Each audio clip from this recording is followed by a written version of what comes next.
thanks to all of you for having stayed on, even though the temptation of wanting to go home or at the least to see Chennai after you receive your certificates must have been quite strong. So thank you. As you will see, what I'm going to say today really is a continuation of what I said yesterday. It's the same theme that I'm going to pick up, which is how to look at development from an evolutionary point of view and how to embed development into evolutionary thinking generally. And these are really pretty much the same subject as I was trying to tell you yesterday. I don't know how much I succeeded, but I shall reiterate that in what I'm going to present today. So one can see the problem of evolution really as whatever that number is, 100 million different problems. So that there are these entities defined in some form or the other, which we call species, and there are 100 million odd of them. They seem to be 100 million solutions to some problem. What that problem was in the past and what that problem is remains a matter of some contention, but they certainly seem to be solutions. And one goal of evolutionary theory is to try and see whether there are general principles to which there are these 100 million odd solutions. So the solutions are in the form of not only their visual appearance, which of course is the first thing that strikes one about them, it is about those that we can see with the eye, but also about their behavior, about the way they interrelate with each other, and something which has struck everyone who looks at the living world, at the way in which they seem to fit in a certain manner to their circumstances of life. In other words, to this phenomenon called adaptation, which is believed to be the signature of living creatures. So this seems to be a problem worth tackling. At the same time, if the problem has 100 million possible outcomes, it also appears rather forbidding. If you look at development, however, it appears, and here I mean multicellular development, it appears as if those 100 million problems really collapse into maybe 30, 40, 50 problems. This thing says 35, but that depends on how you do the counting. So these are the major forms of multicellular development, which over the years biologists have classified into these broad categories called phyla. And the simplest sort of colloquial equivalent of phylum would be lifestyle. So there are 35 broad lifestyles, and part of the lifestyle, of course, is incorporated in the form itself, form and structure itself. 35 ways of making a living according to this count. Now, this does not take into account plant types, but there aren't too many either. The number of plant phyla is believed to be maybe between 10 and 20. So let's say 15. That still gives you 50. And if you say, what the hell, let's double it and make it 100, that's still a tractable number of solutions to some other problem now. And this number, of course, is much smaller than the number of solutions, many orders of magnitude smaller than the number of solutions to the evolutionary problem in the way that we posed it. So one hope is that by tackling this maybe more tractable problem, we might get some insights into how that other problem might be addressed. The evolutionary problem, and by that I mean specifically now the problem of species numbers, automatically carries with it the problem of how you distinguish one species from another. And that distinction is based on many features, the most critical of which, according to biologists, is the inability of different species to exchange genes with one another. Species are within themselves reproductive islands. Now, if that feature is removed, it's not very clear that there are 100 million species either. In other words, if you say, I decide to call everything that looks more or less the same to me and lives more or less the same kind of life, eats more or less the same kind of food, etc., then that number collapses to a very small number. So it's clear that this business of what you might call genetic barriers goes part of the way in explaining why you have such a huge species count. Keep that in mind. So if the genetic barriers, for whatever reason, are ignorable, then the number collapses to a smaller number. And this, as you may remember from yesterday's talk, was one of the themes going around in what I was trying to present, which is that genes are very important, but don't try to make them more important than they are in trying to understand biology. Good. A few other general features about living systems and biology, which any evolutionary explanation has to address. One is, unlike the impression given by this picture, living systems are not frozen snapshots in time. That's the way we look at them usually, of course, for reasons of convenience. So we think of the word frog as meaning something which is of a certain nature, human being, for example, any one of us, etc., etc. Whereas all of us, all living creatures, really are entities that exhibit order, structure, form, characteristic behaviors, etc., which keep changing in time. And this changing aspect is embodied in the life cycle. And the word cycle here also tells you something which is very useful, which is that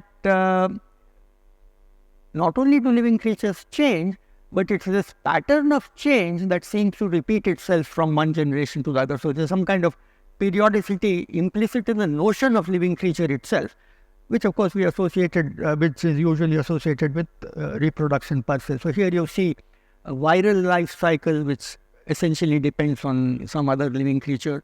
You also see a bacterial life cycle illustrated this way. You have a life cycle of one of the creatures that you heard about yesterday, these cellular slime molds. And this shows you that within this one creature, there can be more than one kind of life cycle. So it's the same creature, but exhibits three different temporal patterns which recur generation to generation. One of them is the vegetative cycle, the other is the cycle that we spent some time on, aggregation, forming spores and stalks, and then reproducing. And third is the sexual cycle, which we didn't talk about at all. This is also an independent life cycle. Then there are these life cycles which are perhaps the most familiar to us because we form part of them, where you have a single cell meeting another single cell, the two nuclei getting together, and then going through a whole series of cell divisions, movements, specific attachments, and ultimately what we call differentiation, which is shaping, which is some kind of architectural enterprise, which gives recognizable three-dimensional form and shape to the organism. And you can see this in frogs, you can see this in animals, you can see this in plants and so forth. One important point to keep in mind here, which was distinct, which was not a central feature of the previous two life cycles, is that here the life cycle as illustrated here on the screen is not an entity by itself. It's not an autonomous entity by itself, because the starting off point, at least the conventionally designated starting off point, which is fertilization, requires the coming together of two individuals, which is really two life cycles.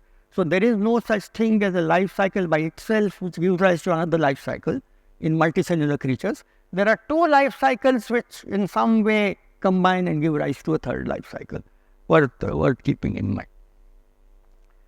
If you look at older discussions of evolution, and I'm speaking here even of pre-Darwinian discussions of evolution, and these extended beyond Darwin's day, in fact even in the literature that we look at these days, quite often the words development and evolution were used interchangeably. So what we call evolution today was often in the literature described as development. In other words, the word development was used to describe it. And similarly, it's not uncommon to come across in the literature phrases like the evolution of an embryo into an adult, by which they mean, of course, the development. So this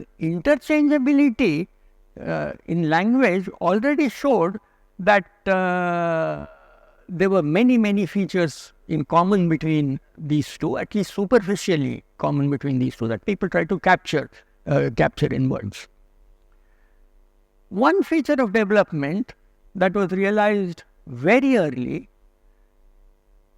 is that it exhibits a spatio-temporal pattern of reproducibility, and that has been expressed, I think, first by Cohen and Robertson, but perhaps by others as well. That has been expressed in terms of the phrase, developing embryos have within them clocks and maps.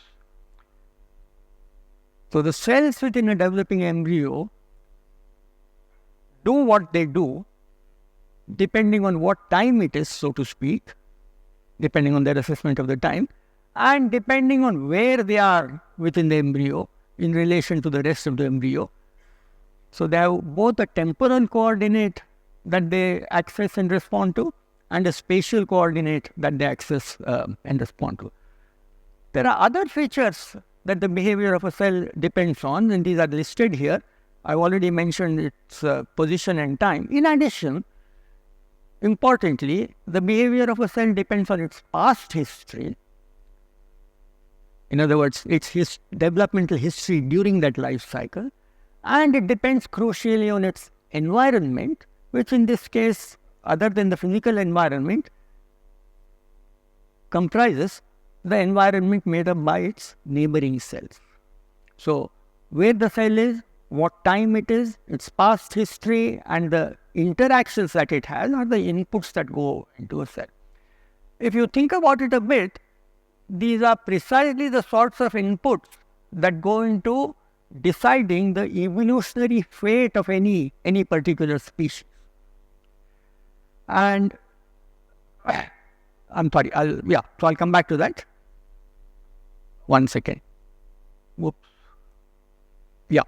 So these are precisely the kinds of things that impinge on the evolutionary fate of any given species.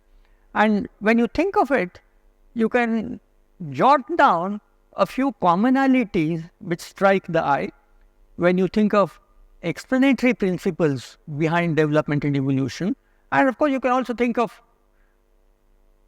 situations in which these principles don't seem to overlap. So here I've listed a few. The most commonality, of course, is that both of them involve, both development, multicellular development and evolution involve what appear to be dramatic changes. So on the face of it, there's something close to a miracle happening. And if there's any of you here in the audience who hasn't seen development taking place with their own eyes, please do so. It's the easiest thing in the world to do now. The rains are about to start and you can collect frog eggs anywhere. All you need to do is to put some eggs in a moist environment and look at them through a microscope. It's an incredible sight to follow what happens, or fish eggs for that matter. Okay, so the dramatic changes, both in development and in evolution. In evolution, of course, much of the time you don't see really dramatic changes, at least not in form and shape at the time scale of human life. But nonetheless, we've begun to appreciate over the past 100-odd years that such changes have taken place. Then, it's fairly clear that both development and evolution are kinds of things that are exhibited, kinds of phenomena that are exhibited by matter in the broadest sense of the term. So the properties of matter must lie behind any explanations that you offer for them. In other words, ordinary laws of physics and chemistry must play a role, of what kind we don't know yet, but must play a role in deciding on how evolution takes place and how development takes place. Both of them involve gene-based inheritance, by which I mean that in development, the cell that a cell gives rise to depends on the genes of the mother cell, and what it gives rise to, in other words, the outcomes that the daughters of that cell has also depend on gene-based inheritance. This is, of course, taken to be trivially true about evolution. As I said at the beginning, the defining mark of the difference between two species is believed to be their genetic makeup. The environment is important, is central to behavior, meaning to how differentiation takes place in one case and evolution takes place in the other case. And most importantly, something whose depth and whose explanatory power is only now becoming apparent to us now, chance, both in the sense of what you might call random events, meaning events which can occur many times but each time in an unpredictable fashion. Chance, both in the sense of random events and in the sense of contingency, which means not necessarily something which happens many times, but something which happened to happen on a given occasion, and there's no compelling reason for you to think of an immediately causal explanation for it. In other words, you can walk from here back to your hostel any number of times, and once you find that you trip and slip, it's a contingency which occurred then. So it doesn't mean that there's a certain fixed probability at which that occurs on every walk, but it just so happened one time. And it happened to happen because it rained just before and there was a puddle where you didn't expect it, etc., etc., etc. So contingencies play an important part in evolution, we've learned now. Turns out, so do they in development, though perhaps not in as obvious fashion. Randomness, which is the second aspect of chance, plays a role in both. And during this meeting itself, including during the presentations that many of you gave during this day, earlier today, you saw what a central feature of development noise was. And so it's in that sense that one uses the word randomness in development. In the case of evolution, of course, randomness is central to the Darwinian picture of evolution in the sense that mutations are believed to occur at random. And recombination, which is another very important feature of inheritance, is also believed to occur at random, genetic recombination. So there are these similarities. The dissimilarities are also fairly obvious. The time scales over which they occur are hugely different, hugely different. To get perceptible evolutionary change might need hundreds of thousands of generations, whereas here you are talking of a time scale which is a fraction of a generation, so within a single life cycle. Then there is this difference which keeps cropping up every now and then between genetics, which lies behind evolution, genetic change, and this sort of pop word that keeps getting used all the time, epigenetics, which is behind developmental change, which is to say how it can be that the same genetic makeup can actually give rise to very many different outcomes which are inheritable. So the point is not simply one of the outcomes being different, but of the outcomes being inheritable. And here, of course, one uses the word heritable or inheritable in the sense of heritable within a lifetime. So from one cell through mitotic generations, not meiotic generations, which is genetic inheritance. Development is repeated. Same thing happens again and again and again. And that, in fact, is the bedrock on which theories of development are built, their reproducibility, their reliability, whereas evolution is believed to be, and as far as we know, is entirely unique. It's a once forever, if you wish, occurrence which has taken place. So keep both of those in mind. Already from Darwin's day, it's been realized that development has a great deal to tell us about evolution. Darwin devoted a whole chapter of his famous book to this subject. And in fact, there are lots of hidden nuggets within that book, which I strongly recommend all of you to read in case you have not done so. It's a very readable book too, by the way, The Origin of Species. There are all sorts of hidden nuggets within that chapter, which people keep repeating these days as if it's something new. But there's much deep thought which went into writing the chapter as with the rest of the book. But the basic point Darwin makes, which of course has been repeated in textbooks ever since, is the analog of this kind of illustration, which is not Darwin's but came much after him, but slightly after him. And the illustration basically makes the point that if you look at multicellular development, and here you have a number of vertebrates, fish, salamander, whatever, turtle, chicken, frog, etc., including human. If you look at multicellular development in a number of vertebrates, it appears that you see some kind of a branching pattern where all of these multicellular creatures to begin with are more or less indistinguishable externally, and differences between them start to appear serially in the course of time. So some differences to begin with, more differences later, still more differences later, and so on and so forth. And this sort of parallel, which Darwin, of course, went into in great depth, and which present day biology has continued to follow up by its studies of gene action in different organisms and of homologous genes in different organisms. These studies have only served to confirm the point that this extraordinary similarity in resemblance must mean that there are similar underlying principles behind the development in all of these forms. The implementation of those principles has varied between forms due to reasons that we still need to follow up. In fact, this is a direct quote from Darwin. Embryology rises greatly in interest when we thus look at the embryo not as a picture, more or less obscured, of the common parent form. When we look at the embryo as a picture, more or less obscured, of the common parent form of each great class of animals. So the idea being, of course, this is the central theme of his book, that species have diversified from a small number of common ancestors, eventually going back to a single common ancestor. Coming now to theories of development. There have been two broad classes of theories, and under different names, the same classes of theories continue to be with us today. In some ways, this is reassuring, shows that people had long ago realized what the basic distinctive points were in different kinds of development. In some ways, it also shows that in terms of fundamental theoretical insights, we may not have moved all that far from what people had thought of. So these two theories go under various names. I've used the oldest such name, preformation and epigenesis, not epigenetics, epigenesis, which is a very old word.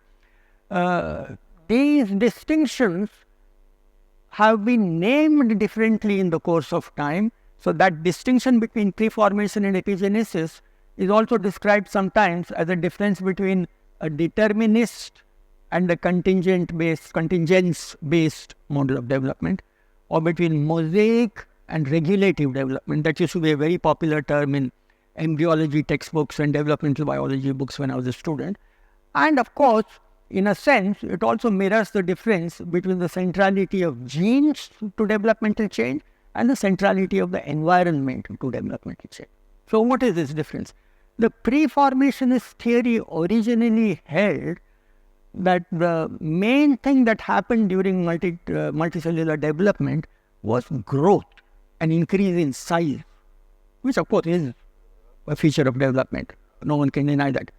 But pushing backwards and seeing how babies, at least at birth, really look pretty much like adults, except that their proportioning of body parts is very different. Generalizing from this observation, the preformationist theory held that if you go sufficiently back, what you have is a miniature baby, miniature to the extent of being invisible to the eye, a miniature baby hidden somewhere. Now, hidden where, this wasn't clear.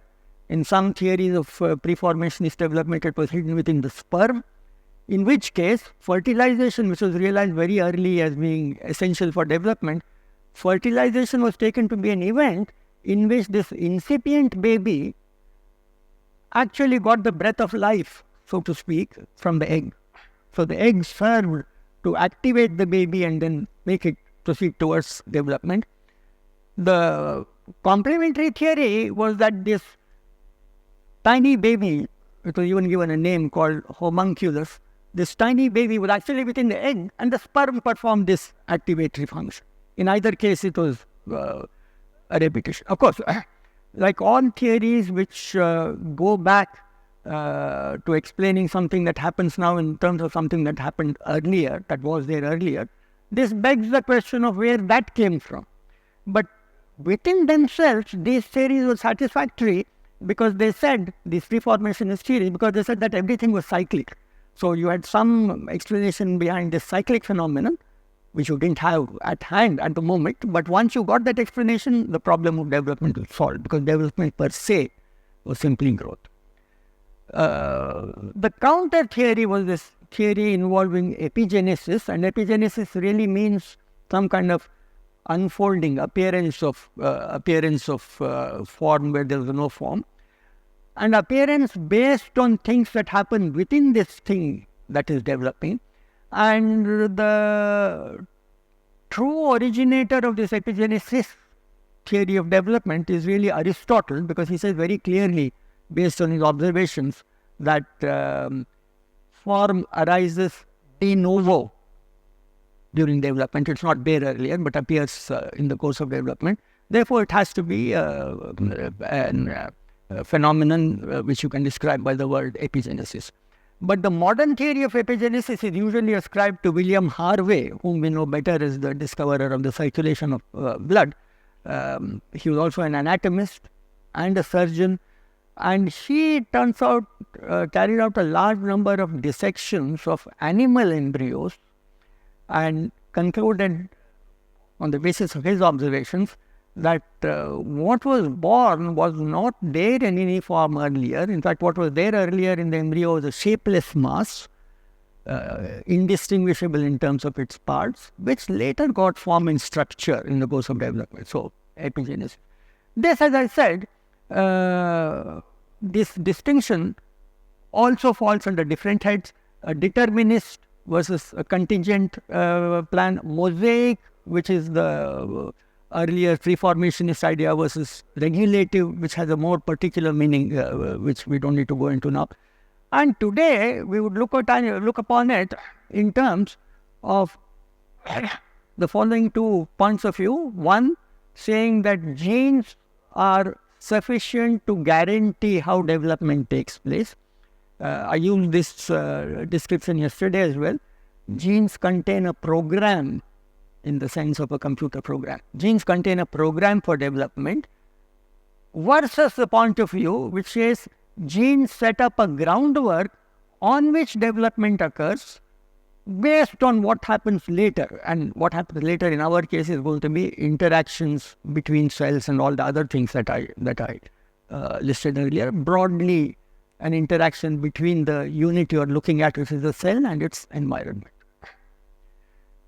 Experimentally, in the history of development, and this is a common feature in many cases in biology, it appeared that you could come up with convincing results which pointed to either explanation. And the classic example in this case consists of the experiments of Rooks and Driesch, both of whom asked the question, if instead of a normal embryo you take half an embryo, what will it give rise to? Rooks' experiment, which is illustrated in the top half of this picture, involved killing one of the two cells following the first division of the fertilized zygote. And he found, sure enough, that the second cell, the cell which was not touched, gave rise to a half frog. Actually, not a half frog in this case, but something which looks like a half larval tadpole. It dies, it doesn't go on further to develop. But nonetheless, very clearly, half the embryo, half the recognizable frog embryo. So the immediate conclusion was the half that had been killed contained within it factors for making the left half of the tadpole. The right half, which was untouched, was there to make the right half, which it did autonomously, the left half not being there. Driesch's experiment, and this experiment has been carried out by many people. Again, it's a fun experiment to do if you have access to very simple tools and a microscope. Can be done with frogs as well. But Driesch first did it with the sea urchin, which is illustrated here, which is he separated these two daughter cells from the first cell division, didn't simply kill one of them and let it be. And now it turned out that each daughter half gave rise to a completely normally proportioned adult. In other words, an adult without any missing parts. Here again too, it's really the larval form that you see first, but later the adult sea urchin also develops. Now the picture shows only the larval form, the adult form also develops similarly. So you see immediately that the conclusion from this was that each half contained within it the potentiality to give rise to a whole. Today, of course, we know that this is a seeming paradox which has been resolved, and the resolution comes in the nature of the experiment. Rooks imposed a mechanical barrier to the normal regulative capacity of the adult, whereas Drish did not, and that made many difference. Already these two experiments showed that there was some level of autonomy possible in development, and the nature of that autonomy was shown in numerous experiments, none better to my mind than this one by Hemmerling on blue-green alga called acetabularia. This is a single cell, so it's not a multicellular organism at all. This is a single cell, the one that you see sketched on the screen, which has a recognizable morphology with what you would call body parts, except that these are a body within a single cell. And the recognizable difference in morphology comes from pigmentation and also comes from this thing on the top called a cap. And you can see in this picture here, at least the species that Hemmerling worked with have two distinct kinds of caps. And this experiment was extremely elegant, and it was based on the fact that this blue-green alga is capable of regenerating a cap if it is cut off. So you cut off a cap, a new cap regenerates. Hemmerling showed that the form of cap which regenerated depend on where the nucleus came from. The nucleus, it turns out, it's in the cell, of course, but it's at the opposite end of the cell, at the bottom, in this place called the rhizoid, which is the kind of holdfast with which the cell attaches itself to the substrate. And if you transplant a nucleus from another species, from Mediterranea to Crenulata or the other way around, and then perform this amputation experiment, the newly regenerated cap resembles not the cap of the host, but the cap of the species from which you took the nucleus. So the centrality of nucleus to form, which of course is something that we by and large continue to hold today, believe in today, was really first convincingly established by Hemmerling. Then there were a series of experiments done by a person called Walterek, which anticipated experiments which many of you have no doubt heard about, and as I was told yesterday, these were discussed in this meeting earlier. These other experiments that I refer to were done by Waddington, and I'll make a mention of them later. Walterek carried out these same experiments before. And what were the experiments? He looked at a morphological feature in a small freshwater in a crustacean, something called Daphnia. This is a Daphnia-like species called Hyalodaphnia. And the feature he looked at here was the head, which you see demarcated. So that's a portion of the body between B and C. You can recognize it because it looks like a head, and it's got an eye there, eye spot, as it's sometimes called. And Walterek first showed that the same Daphnia species, when raised in different environments, had markedly different forms, in particular markedly different heads. So the same species. And what you see on this graph is on the y-axis a change in head shape, and he quantifies it in terms of the size of the head relative to the total size of the body. And what you see on the x-axis is the quantity of the food supply given to this creature. It usually feeds on small algae, essentially anything smaller than itself. It can even feed on bacteria and other things. As you can see, and this refers here to 3 different sources of Daphnia, the 3 different curves, each of which show how the head shape changes qualitatively, how the head shape changes quantitatively as a function of the amount of nutrition given to you. So basically, this head shape in the adult water-free or adult Daphnia is not an invariant property, but rather is an environment-dependent property. That's the first point that he makes. The second point that he makes is that these variations that you get, which are purely environment dependent, are as significant as the variations that you get in naturally occurring distinct species. So these are a series of different isolates made by Walterek which show these different head morphologies. Second part. So the first point was that the shape the size depends on nutrition quality. Second point is that the differences that you get mirror differences between naturally occurring species. The third point that he makes is that by repeated, so I repeat, the first point that he makes is of significant variation. The second point that he makes is that this variation, which is environment directed, mirrors the variation that you see in naturally occurring species. The third point, which is the most significant, is that after carrying out long generations of selection on these environment-induced variations, Walterek is able to get a line of Daphnia which breeds true for this new variation. So there's some way in which, and I'm going to use a word now which you have heard previously in this program, I'm sure, there's some way in which Walterek is able to assimilate this variated form of Daphnia into the germ line so that it breeds true. Now, question obviously is what's going on, and we'll see in a moment what's going on, which is an explanation which eventually Waddington gave. But when it was first found out, or at least first claimed by Walterek, it was fairly universally disbelieved because people said you can't get inheritances. So this was already long past Darwin and past Mendel as well. People said you can't get this kind of inheritance. Nonetheless, not only could Walterek demonstrate this, but he said that this shows two things. One, you can get natural variation. That natural variation is restricted within species-specific boundaries. Those boundaries can be exceeded. Those boundaries can be broken by means of environmental stimuli. Having been broken, you can carry out an experimental program in which the boundary seems to be transgressed permanently by this form of selective breeding.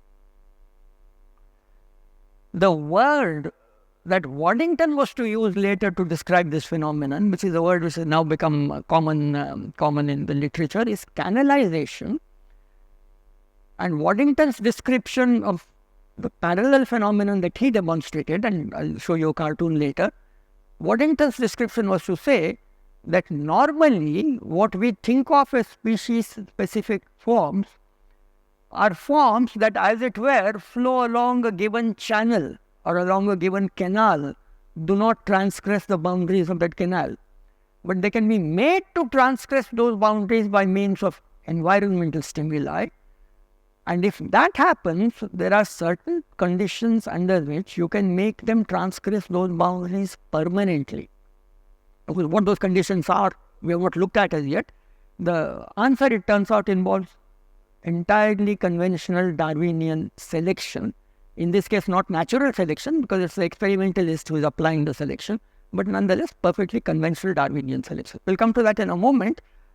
Before I do so, just to hammer home this point. So there are two things Waddington, and it turns out at about the same time as him, Schmalhausen, there are two things that these two people pointed out natural selection was capable of. One, which is in leading to the evolution of a particular endpoint, so to speak, particular form, particular shape, particular behavior, particular morph, as you would call it. That's a standard way in which you look at evolution. There's something which evolves, and you have that thing in your mind as a given entity. But secondly, they pointed out that what evolves is not simply that form or shape, but that form or shape in a reliable fashion. So what involves is not just the mean outcome, but also the noise about that outcome. And this is the first time in developmental biology that emphasis was put on the role of phenotypic variation, noise in a general sense, as something which would also be looked at as an evolutionary product and as something on which selection could act, in this case of course in the lab, but in principle on which natural selection could act too. So what Walterek's experiment had done, it turned out now with hindsight, is to have reduced the noise, which was a natural concomitant of development in a new direction with a new head size, the experiment had succeeded in reducing that noise and canalizing or channeling development in a new direction. So selection can act on the mean of a trait as well as on the variance of the trait. Now this is something very interesting, and these ideas were picked up much later. Sorry, you had a question? Yeah. As far as I understood, idea of canalization is associated with the robustness of the developmental regime or the life history traits that basically guides the. Right. Now the idea of noise in it itself basically reduces that robustness. Right. So how is that basically canalized in that sense? Well, these are two ways of describing the same thing, isn't it? Noisy development, meaning uncanalized development, meaning development which is not robust. On the other hand, if you get development with noise suppressed, by definition that development is robust and channelized. So when generally the idea of canalized is introduced, it is introduced in a sense that life history trait in general are robust in a sense that they can no more be the selection pressure if they can tolerate environmental or genetic perturbations strongly. Yes. So now when we are basically doing selection or because of environment there is some change happening, then this idea of canalization itself basically kind of breaks down. Yes, exactly. That's exactly what Walter said. I mean, he didn't say that, but that's exactly what he showed. Basically, we are saying that canalization was broken down, the normal channel boundaries were transgressed, and now, because of selection, canalization was again made robust, but in a different direction. Okay. Another question that think of it in terms of a water flow along one channel, overflowing the banks somehow, and then flowing reliably along a different channel. Yeah, I get it. So another question that was driven by the initial thought of when we were talking about even if the genetic structure is same, the environmental variations itself are enough to basically guide the evolution, and they can be inherited. I didn't say that. No, I didn't say that at all. I said that in this experiment, this happened. The experiment consisted of two parts. One, to use the environment to invoke changes, to lead to changes. Secondly, to channelize these changes in a new direction, but that requires selection. So, no, initially when we were talking about that, it's not just genetic structure that we should look at. Environment is also... environment can also guide the variations and then can guide the selection. In a certain sense, yes. Yeah, especially also in this experiment where basically for certain duration of time, just the phenotypic plasticity, before the genetic assimilation has happened, there is some time when the environmental trait is being inherited, and after... You have to be careful there. The trait is being inherited only because the environment is your new environment now. It's not a trait that breeds true. Okay, so let me repeat the experiment. Think of nutrition. Let's say that when the nutrition is poor, the head of Daphnia is rather small. When the nutrition is rich, the head is also larger. So Daphnia grown in a rich nutrient environment shows a large head. Right?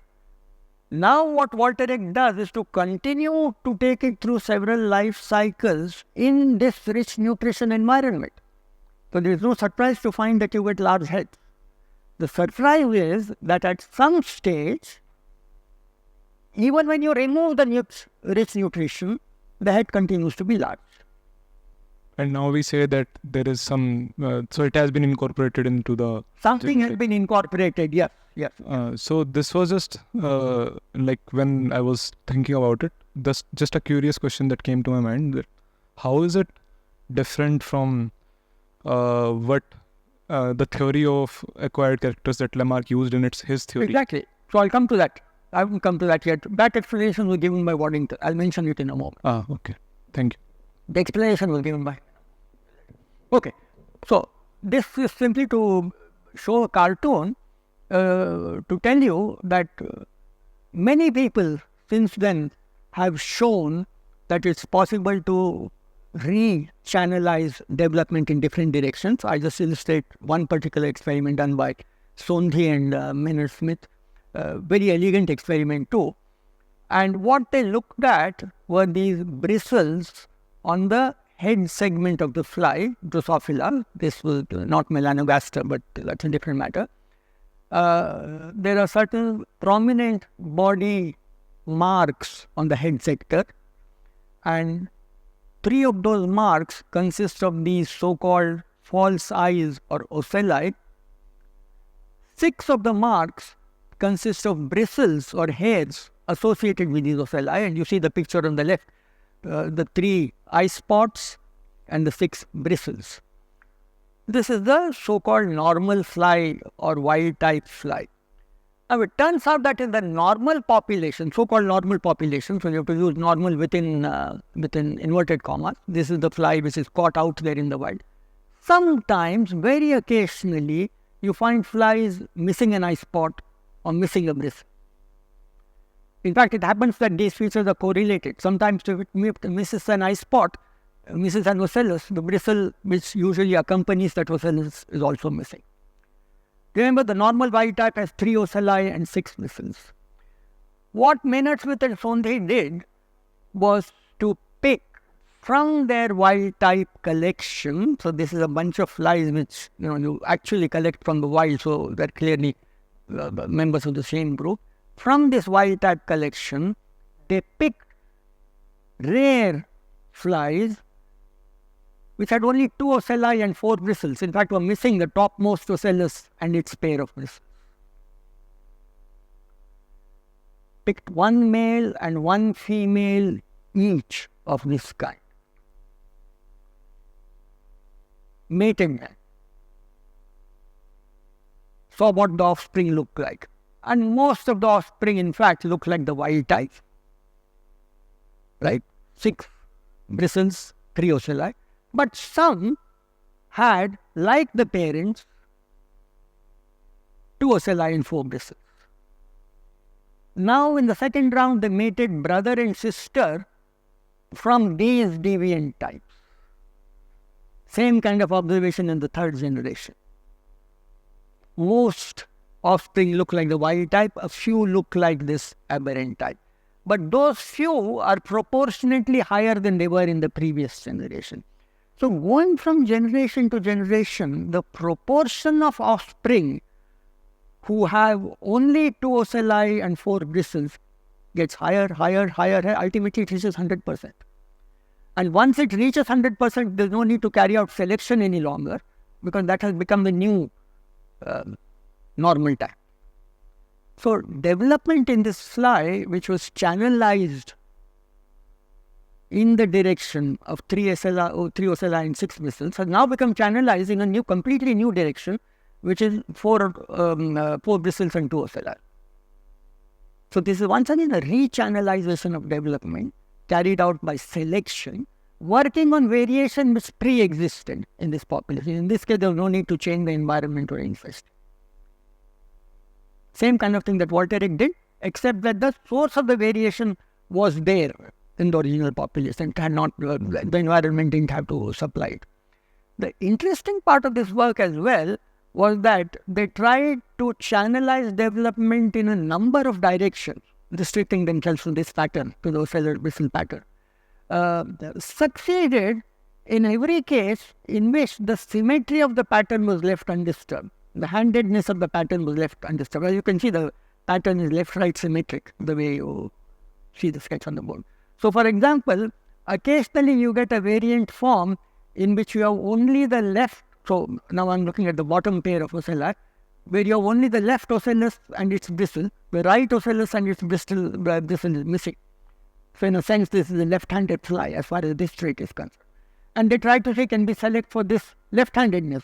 Turns out that's not possible, because whenever you carry out or try to carry out such a selection, you do get flies which are in this sense left-handed, but you get an equal number of flies which are also right-handed. So at the population level, it appears that you can't select for asymmetry. I just mentioned that on the side to tell you that there are certain traits which may be so strongly canalized that they are essential for normal development per se and cannot be changed. Right.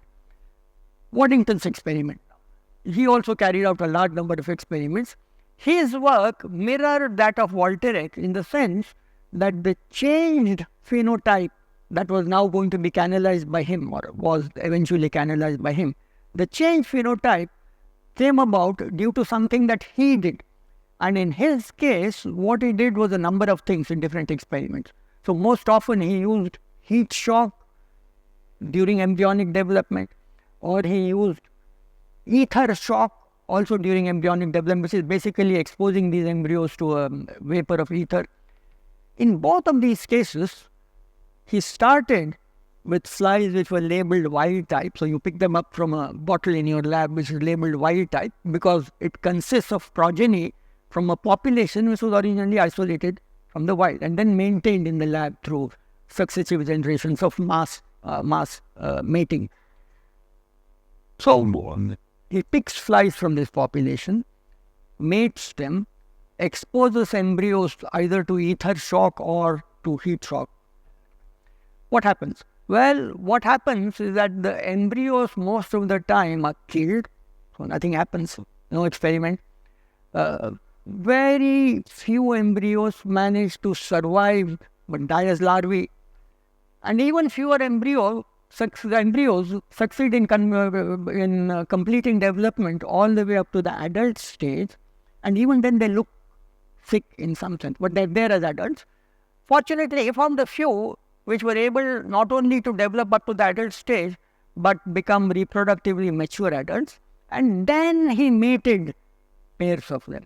Same kind of thing that Sondhi and Maynard Smith did, except that this time it was done with an environmental insult, if you wish, supplied by Waddington. And the outcome, as you can guess now, was similar from generation to generation, each generation consisting of brother-sister matings, exposure of the resulting embryos to ether, selecting from those few embryos which survived and which seemed to have an aberrant phenotype which was of interest to Waddington. In this case, what he was trying to look for was a phenotype which was known to be produced by a known mutation called bithorax. Ultra-bithorax is the proper name. But the effect of that mutation was to give rise to flies with 4 wings. The pair of balancers or halteres, which are usually posterior to the wing, get converted to full-fledged wings in this mutant. So any fly which looked as if the haltere was larger than normal was picked upon by Waddington for these mating, and once again the observation was the same. After many generations, well, from generation to generation, the proportion of these flies which resembled the mutant bithorax fly kept going up. Eventually the proportion reached 100%.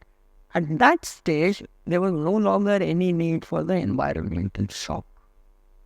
Once again, assimilation, and this is a word coined by Waddington, as I told you here, assimilation of a phenotype apparently into the genotype, because now it's breeding true, and apparently thereby demonstrating Lamarckian inheritance. Nonetheless, Waddington, who was a committed Darwinian, came up with a Darwinian explanation which subsequently was tested, well, partly tested by him too, but subsequently tested and shown to be held true. And this test relies on our understanding that what we call the wild type is only a type, meaning something on which you can put a rubber stamp and say this is genuine. Now it's like this self-authentication you do when you have your Aadhaar card or something. It's that kind of authentication, but of the form, of the shape, of the kind of fly it looks like to you. That's what you mean by wild type.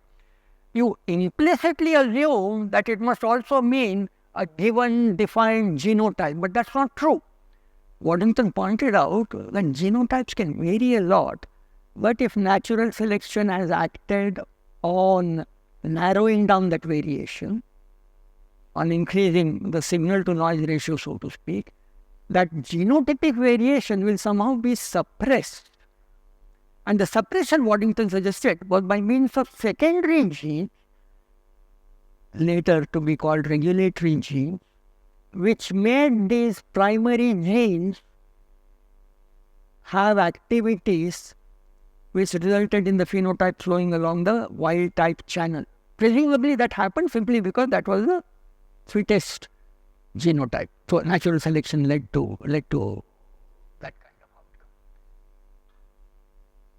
What this environmental shock did, environmental perturbation did, Waddington suggested, was to expose the genotypic variation which was already there, because gene expression in general is perturbed by environmental shock, expose the genetic variation which is already there, and therefore de-channelize, or at least reduce the strength of canalization of the wild type phenotype, increase the noise in the system remained the same, increase the noise in the system. But now by selecting on this variant phenotype, what Waddington was doing indirectly was selecting for those regulatory gene combinations which would make this new phenotype reliable. In other words, he was playing the same role that presumably, doing the same things that presumably would have taken place in nature had the fittest genotype been this genotype with 4 wings, genotype that gave rise to 4 wings.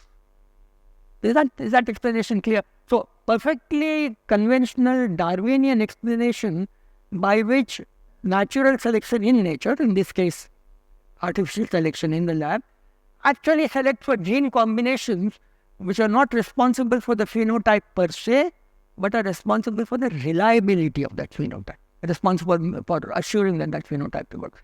So, this has led to our picture now, this and similar work has led to our picture now, that one must think of genes in development as playing 2 roles. Both of those roles involve whatever genes do usually. So these are DNA molecules. Sometimes they code for proteins. Sometimes they act as places where proteins bind to either allow the transcription or suppress the transcription of other genes.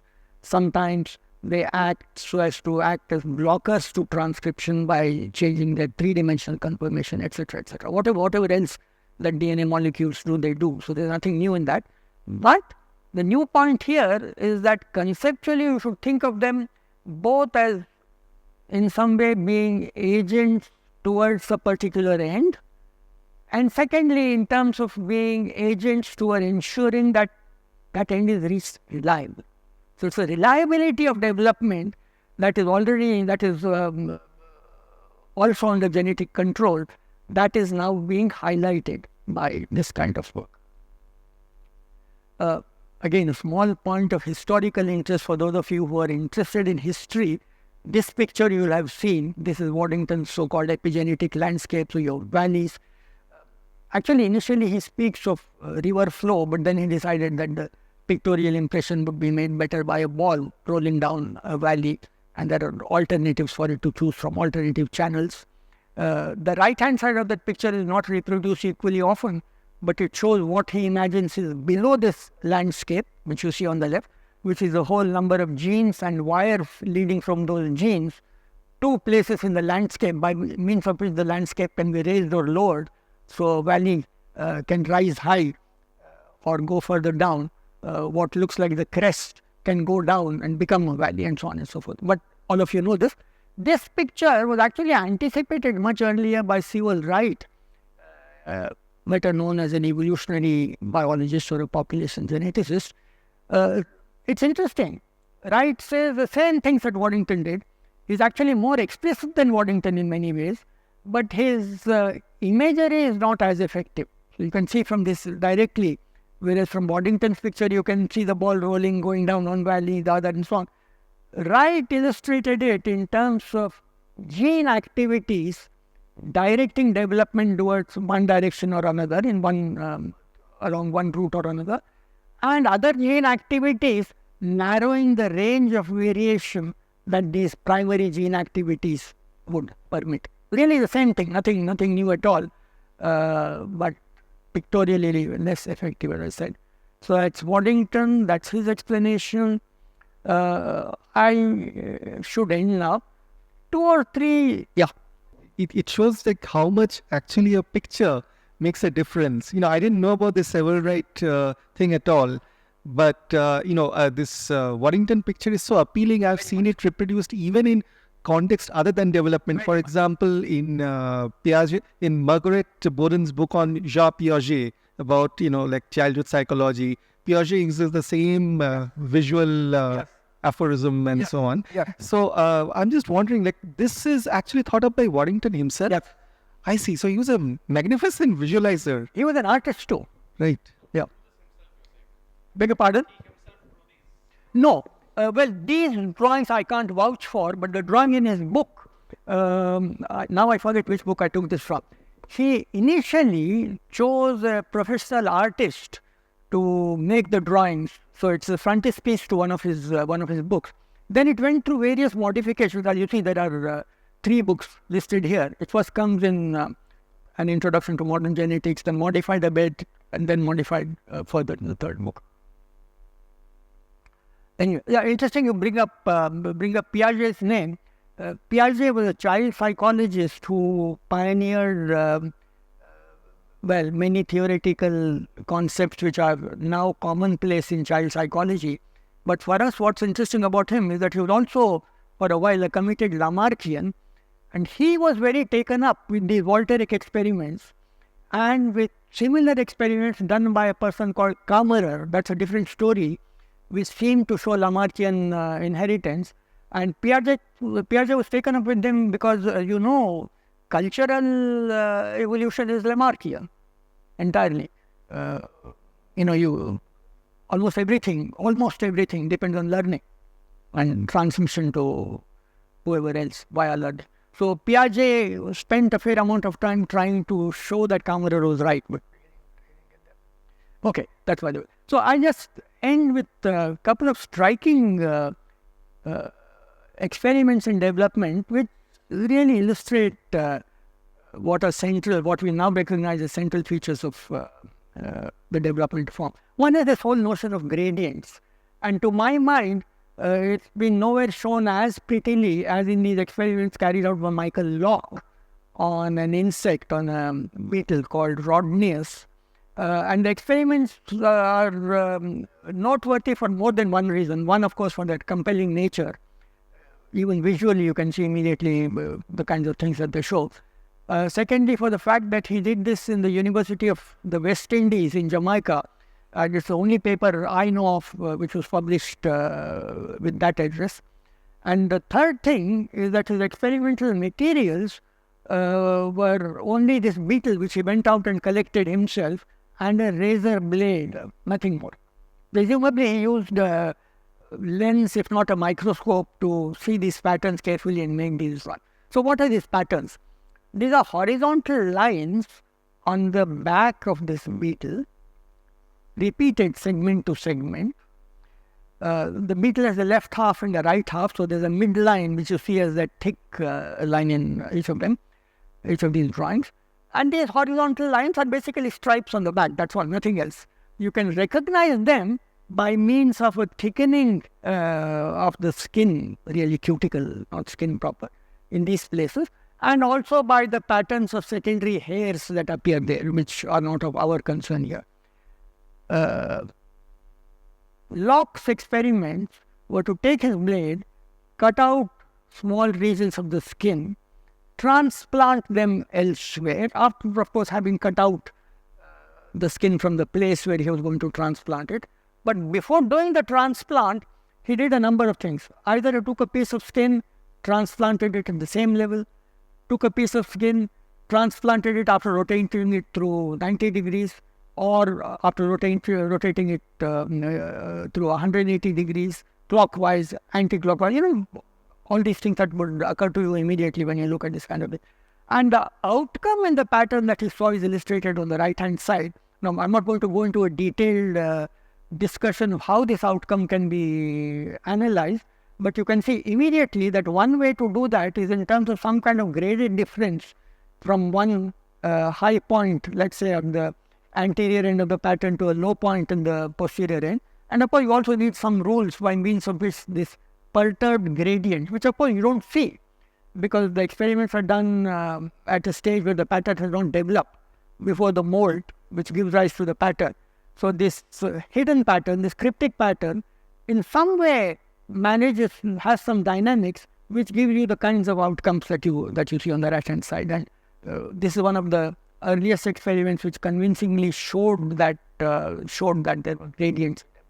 I just mentioned this to make the point that the notion of gradient is really pretty old. Okay, now I have a whole series of slides which I am glad to show I displayed yesterday, and these were to make the point that to understand many aspects of multicellular development, it helps to go back to cases in which multicellularity arises by the coming together of single cells. So I don't have to repeat those slides. I'll just sweep through them very rapidly, and I will just summarize all the slides that we've run through before I come to this, which is going to be the end of my talk. So what I said yesterday was that situations of multicellular development in which single cells come together and form a multicellular unit, these situations can be formally compared to situations in which you have a number of individual organisms coming together and forming a social group. The outcome of this coming together is, in one case, something like a multicellular body with differentiation. In the other case, it's a social group with division of labor, which you can also think of as differentiation. And I tried to suggest that there are experiments which show, in both cases, well, meaning depending on which case you look at, there are experiments which go to show that part of the explanation for this differentiation or division of labor that you see later, part of the explanation comes from pre-existing differences in these individual units, be they cells or organisms, and part of the explanation comes from interactions between units after they come together. Now, when I say part and part, what do I mean? Am I saying that you have a bit of this, then something else which adds a bit of the other thing? No. What I mean is that depending on the situation, it appears as if either explanation can serve as a principle which accounts for what you see. Meaning, if inherent differences to begin with are strong enough, yes, they will act as determinant differences and give you the final outcome. However, if those initial differences are not strong, then interactions between the component units, either the cells or the organisms, will serve to spontaneously generate differences, which again you recognize as division of labor or differentiation. So this is the point that I was trying to make, and I was trying to suggest that maybe there's some merit in looking at normal, so-called normal multicellular development also from this point of view, namely by thinking in terms of the embryos, of the cells that make up the multicellular embryo as being in constant dialogue with each other, during which they both assess each other's internal state and modify their own internal states depending on what cues they get. Really pretty much the language that all of you people have been using in your presentations, and at least the other talks over the last 2 days use, except that there the language is explicit and refer to particular genes, activators, inhibitors, autoregulators, etc. The specificity, of course, varies from situation to situation, but formally this is what is going on. Now, recently, by which I mean within the past couple of decades or so, very interesting idea has been thrown up by a person by the name of Kupiec, Jean-Jacques Kupiec, where he has tried to expand on this notion, the notion that I presented just now, expand on this notion to look at multicellular development, really, I'm speaking of differentiation in particular here, to look at differentiation in multicellular development as the outcome of a Darwinian selection. I think the phrase is unfortunate, but this is his phrase, as the outcome of Darwinian selection between the component cells of the embryo. So what he's trying to look at here, what he's trying to model here is the following kind of picture. You have a number of cells. All these cells have the same genotype. So we are speaking of normal multicellular development here. In principle, each of these cells is capable of a large number of phenotypes consistent with one of those many channels that we've been talking about, that Waddington talked about. So each cell can in principle go along any of those channels. Of course, today this doesn't need to be restating following pluripotent stem cells and so on. So we know that this is really true in point of fact. Okay, now what happens? So now we have a number of cells, each one of them being capable in principle of doing a number of things. But interactions between these cells stabilize the outcome so that the actual endpoints reached by these cells are in fact these different endpoints that you actually see as outcomes of multicellular differentiation. So a very simple sketch shown here. You have two cells which he labels A and A dash. They're capable of expressing a number of genes, and in fact they do express many genes in noisy fashion, but the interactions among these cells are such, and the feedbacks among these cells are such, that that cell capital A ultimately ends up expressing a set of genes which he calls genes corresponding to phenotype B, and capital A dash ends up expressing a set of genes which correspond only to genotype C. All the other genes that they were expressing earlier have now been suppressed, they are not being expressed. Okay, so how should one react to this kind of a model?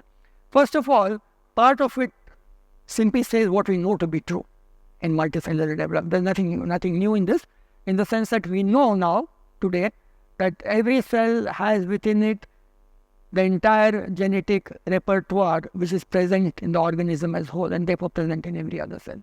And therefore, we also know that the subset of genes expressed in any given cells is only a tiny fraction of the total number of genes that are present within the embryo, and that different genes express different subsets, to a large extent complementary subsets.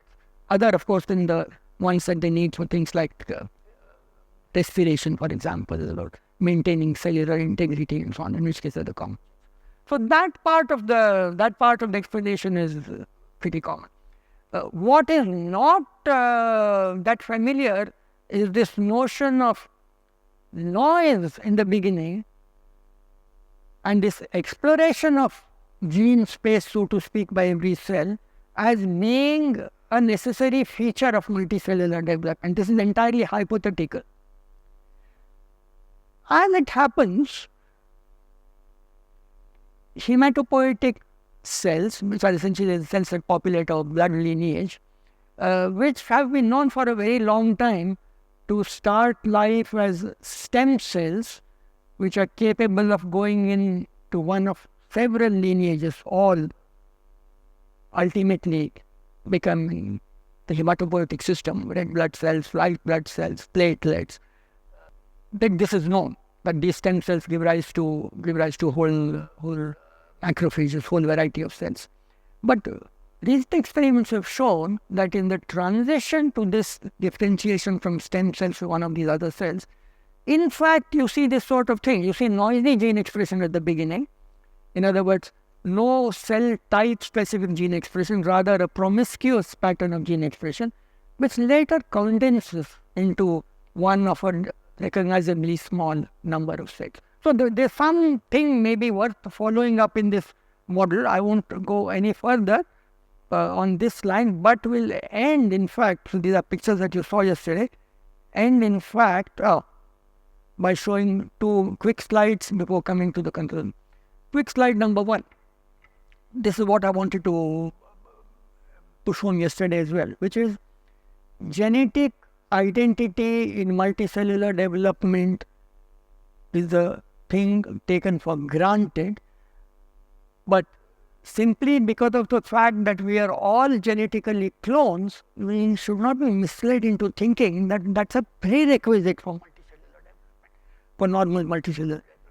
So this slide and the next slide shows examples of artificially engineered mosaics where you have not only cells from two different genetic lineages, but cells from two different lineages that separated millions of years ago in evolutionary history. Nonetheless, when brought together as embryonic cells, these cells are able in some way to talk to each other, to communicate with each other, to go through whatever patterns of gene activation they do. So this is a chimera between a goat and a sheep. Obviously, you see the chimera after it has been born. The cells are combined in the embryo as blastocysts. This is a chimera between a chick and a quail. Here the divergence time is even further, 30 odd million years ago, where once again you've got a mosaic adult outcome resulting. Again making the same point. You need not have genetic identity among the cells of an embryo in order for that embryo to be normally patterned and to develop as an adult. Rather, you need those cells to be able to talk to each other. Quite obviously, you need them to respond to the same stimuli, to be able to adhere to each other appropriately, make the same movements and so on, which seem to be generic properties, not as closely as we thought, tied down to genes, and of course later to differentiate into body parts. Yes, please. How does the immune system know? Because it is seeing two, proteins of two different species. Do these chimeras have autoimmune disorders or something? Yeah, that's a very interesting question, and oddly enough, the answer to that has come from human chimeras, which sometimes have been recognized precisely because the self-non-self rejection, expected self-non-self rejection was not seen. I see. Okay, so what happens in these chimeras is quite often the immune system itself is mosaic. You get the point? Yes, yes. Thank you. So I'll end with this slide now, which is a current sort of null hypothesis, if you wish, which seems to serve in a broad sense to account for at least some features of both development and evolution. And the null hypothesis is that both of these phenomena, both development and evolution, involve entities that at any given time have had a past history, therefore have certain properties in the present time. But having those properties, they are capable of exhibiting, when brought together, a great many outcomes as a group. In one case as a multicellular group, in the other case as organisms which form part of a species. These outcomes, the range of these outcomes clearly is not reliable because there is a range, but can be made more and more reliable by selection, and this selection involves the incorporation of secondary genetic consequences precisely to ensure reliability. I hope the point I'm trying to make is clear. So you have a certain outcome of groups of units coming together. That outcome is highly plastic, is highly labile. However, selection acts on those outcomes. So fitness is the central component of this idea. So one of those outcomes is better, so to speak, than the others. But selection acts to sharpen that optimal outcome, not by changing the steps that led to the outcome, but by making them more reliable, so that alternative outcomes are excluded more and more. So natural selection really acts on the best adapted phenotype, and then results in a genotype which reliably gives rise to the best adapted phenotype. So I hope I have, in this, I'm afraid, somewhat discursive fashion, tried to show you that there is some merit in trying to look at both development and evolution from a point of view which stresses cells or organisms as the basic entities which embody whatever happens in the changes that we are trying to explain, and tries to think of genes as obviously essential factors, but not so much as directive factors as, if you wish, permissive as well as regulatory factors. Thank you.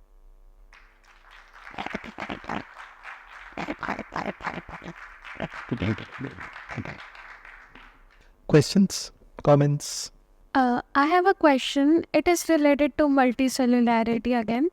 So, as you discussed yesterday, and now you're discussing about social interactions and all those things. So, I was just curious, what if we have 500 around cells of slime moles, dictyostelium, and then we starve them, and from there they will make a fruiting body, and they will able to sporulate also. Now we do other experiment which has thousands of cells of slime moles. So what could we observe from there? Either they will make a bigger fruiting body, or they have two fruiting body instead of like bigger one. Very good point. Okay, two answers. First, you can actually carry out an experiment, fortunately, with these slime molds, which involves small numbers.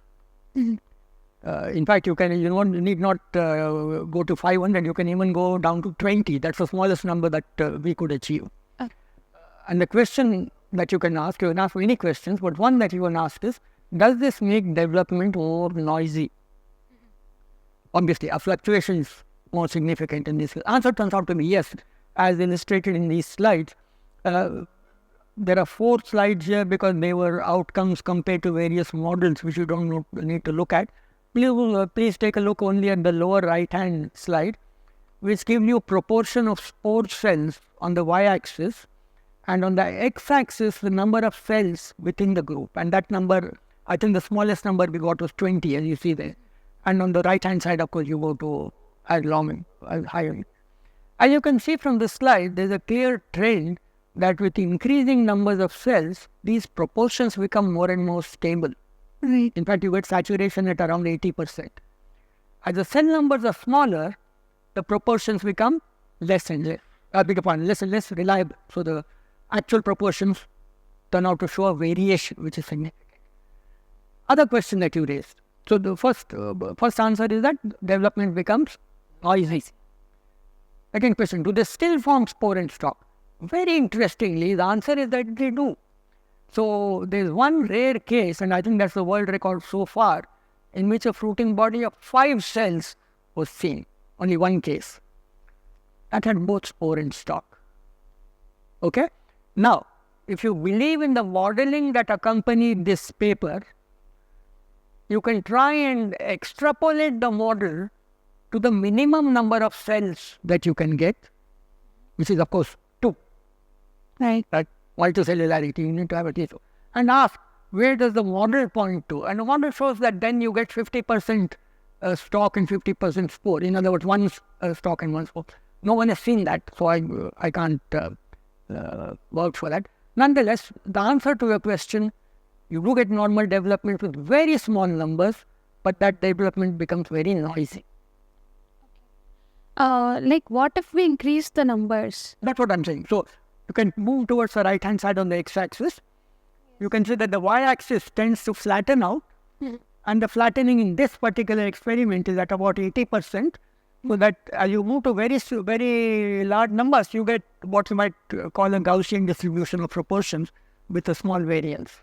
Okay, so the graph will be Gaussian. No. This graph will just be a straight line. So like I was trying to relate it with the group behavior in ecology.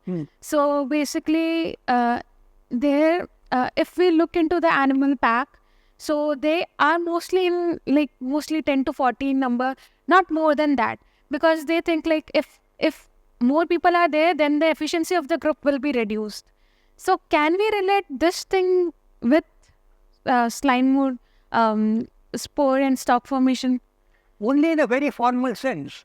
And that's pretty much almost an intuitive comparison, which is to say that when numbers are small, any sort of probabilistic decision making will lead to an outcome that becomes less and less reliable. So, somewhere in your talk, you mentioned that noise in phenotypic variation is inheritable. I mean, it can be inherited in some. We have been misheard. So I mean, No, certainly, if I happen to say that, I withdraw it right away. okay. I mean, so how does noise? I mean, noise in biology, like we tends to consider as I mean, generally it is considered to be as a nuisance. I mean, and we tend to see biological systems as more robust to noise. So how does noise come into evolution? I mean, in this evolutionary picture, and does it have any advantage? Like trying to, let's say, I mean, does like some environmental like disturbance can canalize a particular I mean organism to like have certain fate, right? But let's say noise in the system act as a buffer to kind of avoid that and fight that environmental disturbance, so that it doesn't go in the wrong direction. Just I'm thinking in this direction. Okay, well, two sorts of answers. One, both in development and in evolution, noise is an inescapable feature of the living state. It's not something that you can wish away. In development, noise can come at several levels: transcriptional noise, translational noise, binding factor, protein-protein interaction noise. So all of this is noise in the conventional physical sense, where molecular interactions and molecular collisions, right, are inherently stochastic. So that you can't escape from at all. Secondly, as a consequence of this, you can get noise at the cellular level using the kinds of cartoons that I illustrated here and many speakers have illustrated before me, where you can have feedbacks. Let's say two negative feedbacks. There was a student group, I forget the number now, which had cascading positive feedbacks and then two negative feedbacks. You can see immediately that with these two negative feedbacks, negative cross feedbacks, there are only two stable states possible. One in which one pathway is active and the second is inactive, and then in which the first is inactive and the second is active. And you can reach either of these two pathways, right, depending on where the initial choice was made. Yeah, so the initial choice is I use the word choice, this is probably unfortunate, based on a stochastic. Right? So, noise plays a... In evolution, of course, Darwin recognized this even without knowing what the source was. Uncontrolled random variation of the phenotype, I repeat, of the phenotype, is central to the Darwinian picture of evolution. After Darwin, we realized that this is based on these uncontrolled random variations in the genotype which occur, which we call mutations. Now, mutations also occur due to a number of reasons. One of them is again straightforward chemistry, let's say pairing errors during the replication. And the other can be external causes like radioactivity, right, or cosmic rays, who knows. Right? So, noise is inescapable. It's there with you whether you like it or not. Now, you can call it a nuisance, that's a different matter. And that indeed was the way in which one usually looked at things and thought that noise had no role to play at all. But as we see in both of these, it does have a central role. But do you think like can it play as a can it act as a buffer against like to protect the organism from changing due to environmental stress? Like, see, I'll tell you one kind of thing. I don't know the answer in the developmental situation, but in ecology, there are many interesting models of how evolution in either reliably varying environments or in fluctuating environments, right, might mold the system in a direction which is inherently variable, noisy in our life. So, there are situations in which unique, stable directions lead to lower reproductive fitness than outcomes in which variation is part of the story. And of course, the word trade-off was used by more than one person. So, in situations in which there are trade-offs, it might make sense to place your bet partly on one outcome and partly on the other than entirely on one outcome. So there too noise can play. Okay. Thank you. So, question. So when you said that first the phenotypic change happens and the genetic factors come and act as a stabilizer. Let's say there is some adaptation due to environmental stressor.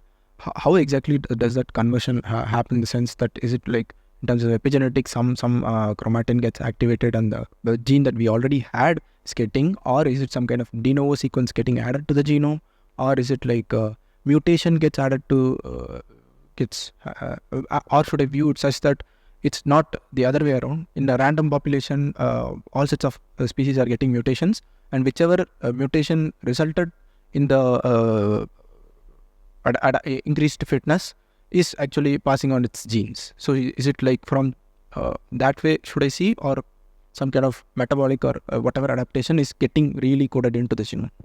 The second picture that you sketched of a random mutation and selection among different phenotypes which resulted from the mutation, different mutations, let's say, that is the conventional picture. And there's no doubt that it's a valid picture in a great many cases. I'm not in the least trying to say that picture breaks down. What I was trying to say is that there's an alternative picture in which you do not need primary genetic change at all. Primary genetic change at all. Changes in DNA sequences at all. Okay? No mutations. However, on account of the inherent noisiness of outcomes, all of which are consistent with the same genotype, on account of that, you can select for alternative outcomes which were earlier unlikely but now become likely, and that selection acts via genes, right, which in this instance only serve to make that outcome more reliable, not to change the outcome. So to explicitly address the picture that you suggested earlier, you could have chromatin opening up non-specifically across the genome, making many different genes available for transcription, and all of this has happened, let's say, because of an environmental shock.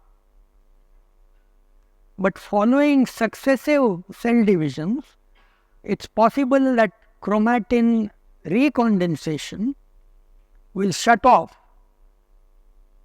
a great many of those genes and leave available for transcription only those which give rise to the phenotype which is optimal in this environment.